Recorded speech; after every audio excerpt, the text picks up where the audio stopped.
We have the story Silence by Suzuka Endo. The first point of our presentation is literary aspects in the story. Some of the aspects include irony, symbolism, point of view, and the setting of the story.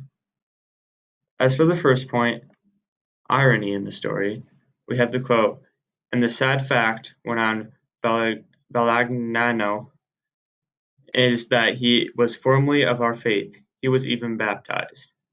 So, the context behind this quote is that the man who is currently in Japan and he is attacking and killing Christians when he was actually a Christian himself at one point. As for the second quote, we have, "This was the first time since coming to Japan that he has been able to pass day after day in peaceful tranquility." This quote happens when the priest or narrator of this story is actually imprisoned by the Japanese officials. This is the first time since coming there that he hasn't been worried about being captured, beaten, starving, or anything else. Moving on to the second point, there is symbolism in the story. We have yet one priest remaining in this country has the same significance as a single candle burning in the catacombs. Now, as one probably knows, catacombs are usually very, very dark.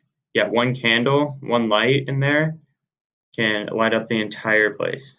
This is the same thing for a priest in a country that is all without Christianity. Next, we have the face of Christ on the fumi, worn down and hollow with constant trampling.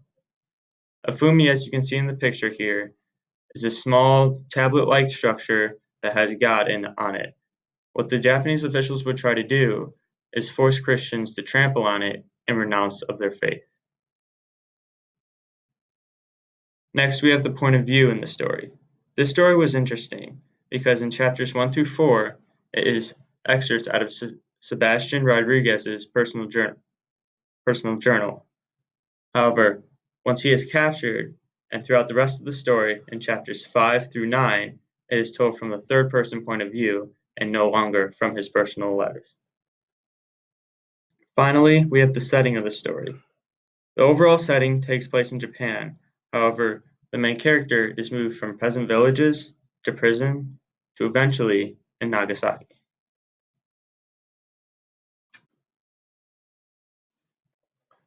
Next, we have our major themes.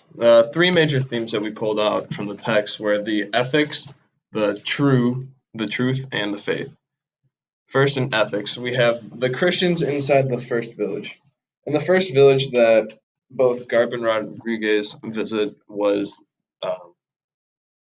already Christian, and they had many Christians inside of there, but they also got found out. They got sniffed out like a dog. And so one day, a samurai comes in, and they say, we're gonna take a hostage if we don't have any, or if we don't find any Christians here. And we know there's Christians here, so we're just gonna take one person. And so they decide to take one person. And then the next time, they have another samurai that comes, this old samurai that later we find out is the man who's actually doing all the persecuting. But he also takes another hostage, and we see in this that the Christians follow the ethics of self-interest, which is formally given by the philosopher named Mills. And this self-interest means that it's pretty self-explanatory that everything someone does, even if it's good and or bad, is all out of self-interest. We see that Christians, they're not giving up their faith, and they're not pointing people out just to protect the community, but more importantly, they're all protecting themselves. We also see this in Garb's death. Garb's death is kind of a sad one because they have three Christians that they bundle up in, they set straw mats and they brought them out into a bay and then dropped them off so they would drown. And Garb actually runs into the water and drowns trying to save them. This follows more of a, not a self-interest, but a good of the people, so a more socialist approach to ethics. And then we see Father Rodriguez and also Father Ferrari apostatizing, which for both of them was also on the self-interest side because they wanted to stop suffering. They wanted to stop all the suffering that they had to deal with and all the suffering that the Christians had to deal with. The translator and the persecutor both said that once the fathers would all apostatize, then they would stop persecuting the Christians or stop torturing the Christians. So, out of the self interest for getting out of jail and not being tortured in what they called the pit, which was their basic torture chamber, they came out with a good life with a new name and a pretty nice house. Next, we have the truth. And the truth is brought up first by the translator. And he says that Christianity isn't meant for Japan.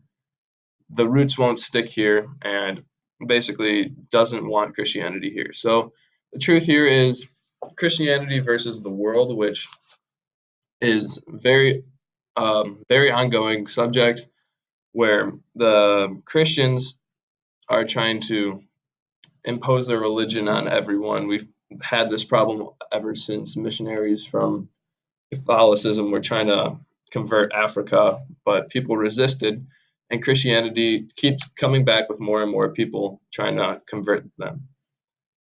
This is just our version of the truth that we're trying to spread to the world, and it might not be the best thing for everyone around. Second, we have Christianity and their suffering. A truth that many Christians hold dear is suffering is meant to happen to Christians. So people will endure many problems and usually not triumph over them, where we see the Christians who fall into the pit, which the pit was just they hang by their feet with little slits cut above their ears so the blood would rush out, and in I think it was a week's time they would die. They would either fall into that, or we see the first two people killed were basically hung up on crosses on the tide. So in the day they weren't, or in the day they were covered by water, and in the night they weren't. And that took them, I think, 3 days to die. And the last truth was Ferrari versus Rodriguez. This is the truth of or their faith. Uh, After we see Rodriguez apostate or become an apostate, he says that his faith isn't dead, even though to everyone else it is, because he showed it by stepping on the fume. This truth is just one of internal value, even though that everyone around him, it looks like he's not a father anymore. He still has the faith inside of him. That is counter to Ferreira, where he has actually become an atheist and is now writing books against Christianity. The last thing we have is faith. Just 3 points. Going out to Japan was one thing that many of the fathers did, and they all wound up dead or becoming apostates. And another thing is they were willing to be imprisoned. And also we see Rodriguez stand up against Ferreira as he's fighting him and doesn't, or he doesn't agree with what he did, even though they both do the same exact thing. Next, we have connections to modern issues. The three connections to modern issues are the church structure, Christian persecution, and climate change. Now, in the church structure, we're going to talk about the Ethiopian Orthodox Church, which was originally founded before the of Africa. Now, now Ethiopia is predominantly Christian, but cannot relate to the structure of the Catholic Church or other denominations. The Ethiopian Orthodox Church was founded long ago and separated from the Catholic Roman Church in 1451 CE. Portugal, during colonialization of Africa, connected with the Orthodox Church and